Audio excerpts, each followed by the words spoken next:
हथियारों के लिए इतनी जल्दी नहीं छोड़ सकते रूस का साथ, ये कहना है भारत का। क्योंकि आप जानते होंगे कि अभी 21 जून के आसपास जब प्राइम मिनिस्टर मोदी अमेरिका गए थे तो रक्षा डील हुई थी। भारत अमेरिका की डिफेंस डील ही काफ़ी नहीं है और उस डील से आगे की चीज़ें और होंगी, क्योंकि एक्सपर्ट्स का मानना ये है कि हमें और हथियारों की ज़रूरत है चाइना को कम्पीट करने के लिए, काउंटर करने के लिए। इंडिया रशिया वेपन, भारत दुनिया का सबसे बड़ा हथियार का आयातक है। मतलब पूरे वर्ल्ड में भारत के अलावा कोई भी देश इतना ज़्यादा हथियार नहीं खरीदता और मजबूरी है, क्योंकि हथियार हमारे यहाँ बनते ही नहीं। हथियारों के मामले में भारत रूस पर डिपेंडेंट है, लेकिन भारत अपनी डिपेंडेंसी को लगातार कम करने की कोशिश तो कर रहा है, लेकिन अब वो एकदम से कम नहीं कर सकता।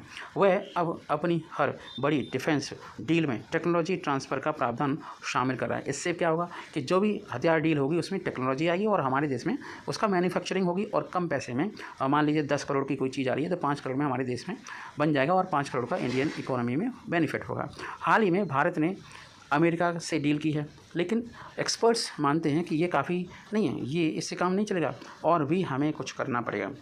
भारत ने पिछले कुछ वर्षों में अरबों डॉलर की डिफेंस डील अमेरिका के साथ की है।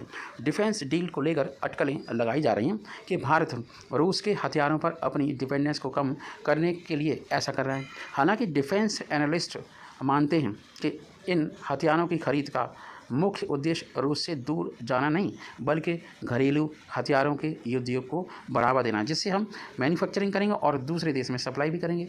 भारत दुनिया का सबसे बड़ा हथियार आयातक है, इम्पोर्टर है, लेकिन भारत अब चाहे किसी भी देश से डील करे, वह अपने सभी बड़े डिफेंस सौदों में संयुक्त निर्माण और टेक्नोलॉजी ट्रांसफ़र का मसौदा प्रावधान शामिल कर रहा है। ये पॉजिटिव बात है, ये दूरदर्शी सोच का परिचायक है। यह दृष्टिकोण दिखाता है कि भारत अपने आयात में विविधता लाना चाहता है। मतलब अलग अलग देशों से अलग अलग चीज़ें आई, अलग अलग टेक्नोलॉजी आई, तो हमारे देश में होगा क्या, मैन्युफैक्चरिंग की संभावना बढ़ जाएगी। इसके साथ ही यह भारत की लंबे समय से सैन्य हार्डवेयर को घरेलू स्तर पर विकसित करने की इच्छा को भी दर्शाता है। यूक्रेन युद्ध में रूसी हथियारों की कई बार विफलता और सैन्य आपूर्ति में व्यवधान के कारण इसकी पॉसिबिलिटी तेज हो गई है। Stockholm International Peace Research Institute के मुताबिक पिछले दशकों में भारत ने हथियारों की खरीद पर 60 अरब डॉलर से अधिक पैसे खर्च कर दिए हैं। रूस पर डिपेंडेंसी कम करना चाहता है भारत।